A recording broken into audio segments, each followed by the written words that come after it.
This is the third annual Northern California Summit on Children and Youth, and each year we have a different topic.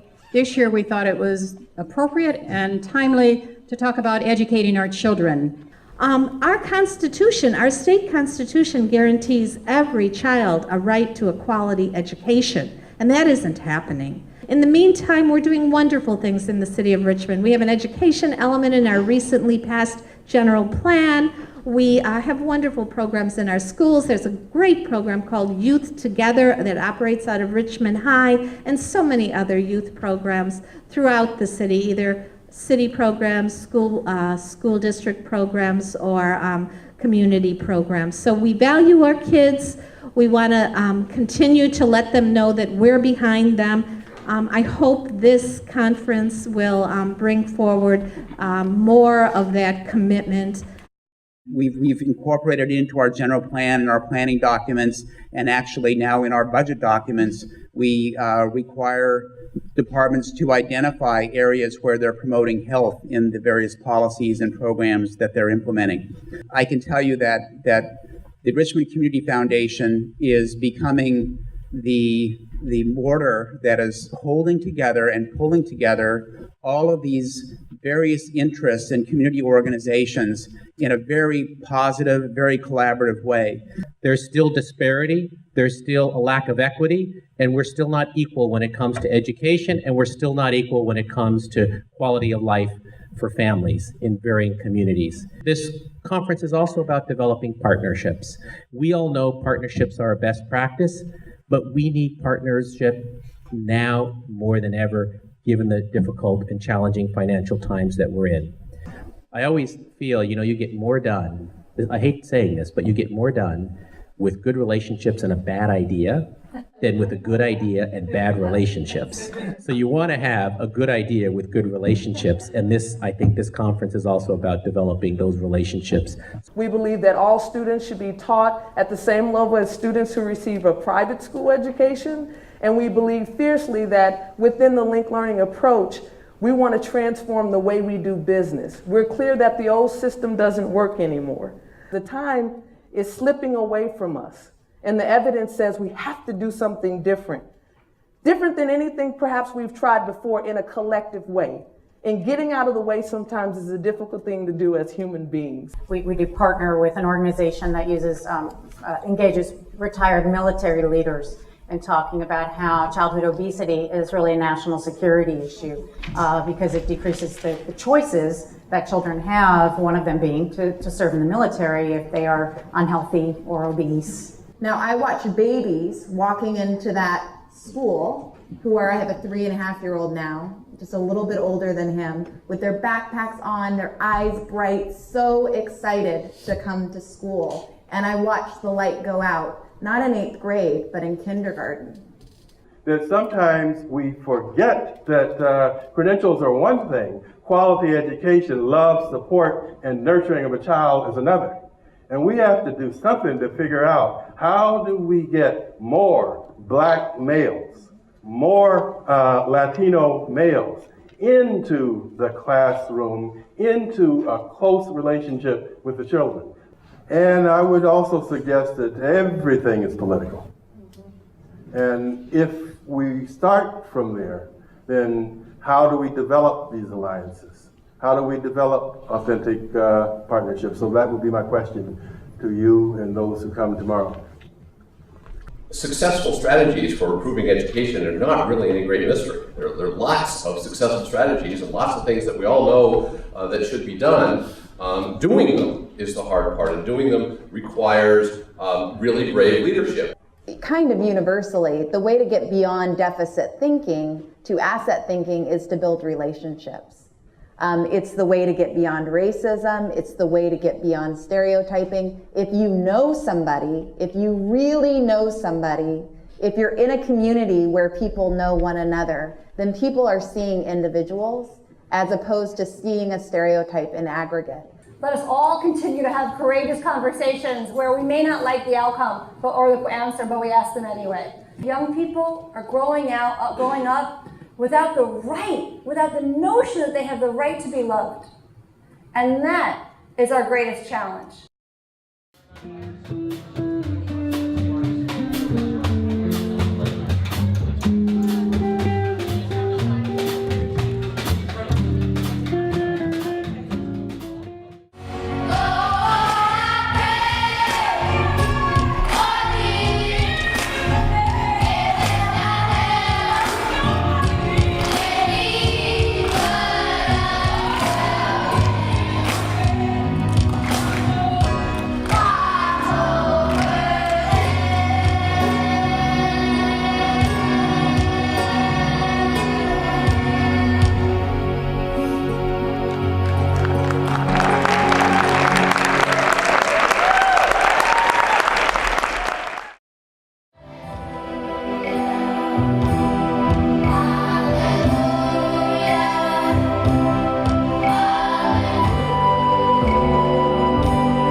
California has the vibrant economy that it does, and as much as we're in a really difficult circumstance, the world is.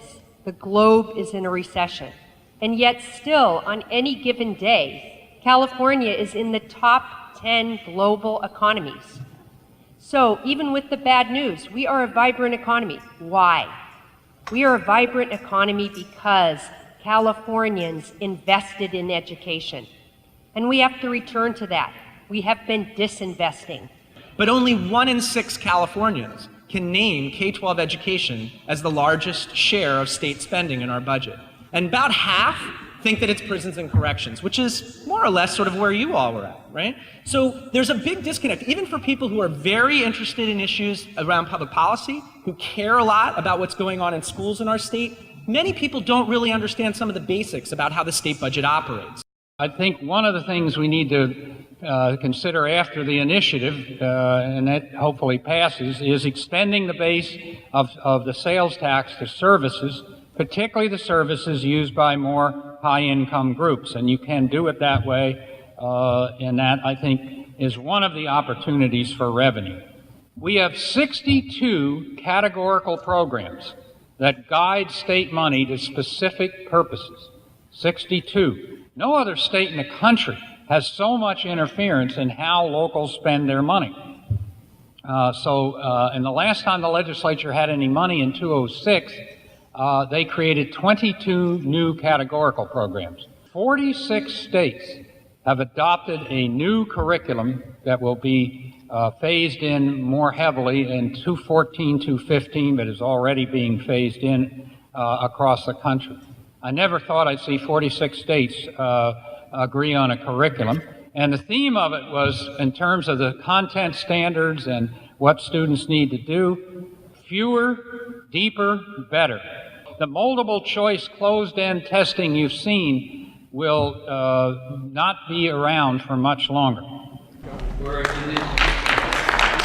So the legislature's ability to know everything with certainty forever and put it in a program or in a mandate is pretty limited. And maybe we've overstated the competence of our state government to be able to make those decisions. And so to pull back and say, we don't know all the answers. In fact, we probably don't even know half of them. And we have a pretty mediocre track record at the state level of accomplishing these things. What if we were to give local communities more control to make some of those choices, make their own mistakes to be sure, but also find solutions that work in their own communities and marry it with an accountability system that is about more than one or two tests. And so the tax measure, I think, has really got to be at least for the next several months, the number one solution is a big word for that, but it's got to be the number one priority. Otherwise, we're looking at Armageddon. The new Common Core standards and the linked assessments to them will tell parents and schools, I believe as early as 6th grade, and maybe before, whether your student is on a path to be able to take and complete successfully a college credit course at a community college or four-year college in California. But we're beyond now the point of we need to do assessment differently and we need to measure other things. That debate is won. Now it's how. And the time frame is fast and it's immediate and it's on a very strict set of milestones. So sign up and start getting engaged in that and contributing to what the new system looks like. Yeah, and every local school board will have to be discussing this because it's going to be quite a change for them. The Public Policy Institute of California has projected a shortage in the state alone of 1 million college graduates by 2025 to fill jobs requiring at least a bachelor's degree. A key cause is the state's inability to move through its college enough minorities, and the fastest growing minorities, highlighting the criticality of access to diversity in higher education. In order to reinvigorate our economy and restore competitiveness and economic opportunity, our region needs to reverse the dropout rates, improve academic performance and engagement for all students, provide professional development opportunities for our teachers, and create and expand our regional workforce pipeline. Well, education is actually our number one priority in our community investment program. We focus on education, the environment, and what we call community vitality.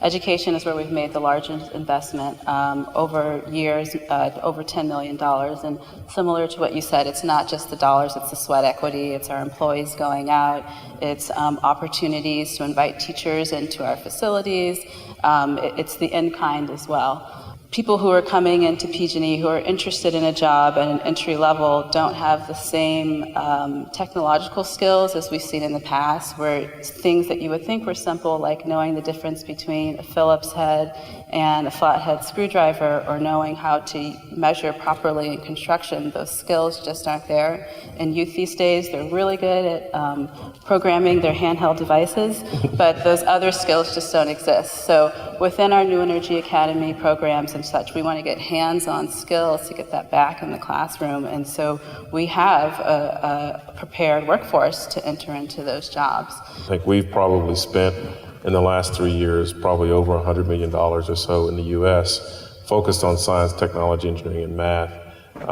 really with probably about $15 million of that spent here in California. Locally here in, I think here in Richmond, we've been focusing a lot in terms of our community here, and we've probably spent on the order of about $3 million. But it's not just about money. We also believe in the power of human capital, because what we find is that certainly in underserved and in vulnerable communities, when it comes to certain, for example, engineering, many young people really don't know what engineers do. Right. And so through really providing access to Chevron employees and engaging them with students in both school settings and out-of-school settings really provides the opportunity for them to understand kind of what the real world is about when it comes to engineering. We want our workforce to be reflective of our population, so it's important for us to invest in low-income, diverse communities. One of the other ways I think that we practice equity is that while we might work with a specific school, we're also looking for innovative programs out there that are scalable, that can really be implemented not only on a local school, but on a district and a system-wide level. And I think that with that equity really is leverageable, right? You know, it's able to be used not only in West Contra Costa, but in Oakland or down in Southern California, other places that have some of the same needs that challenge our state. To meet the needs that we want in terms of having a diverse workforce, have people locally. We don't want to go recruit someone from Idaho. We'd rather recruit someone from Richmond for our jobs. It's important to partner with the community colleges in order to upskill students so that they can take the test to work for PG&E. How to partner better? Well, first you have to ask. Right. So I would just really echo the asking in creative ways, and just re-emphasize the power of kind of human capital. I mean, yeah, we can get very bureaucratic and have our filters and all that stuff, but until you go knock on Andrea's door or give her a call, you really don't know what the possibilities are. So I just encourage people to, as she said, to ask and then not only ask for money, but really show what the needs are and really describe those needs in creative ways.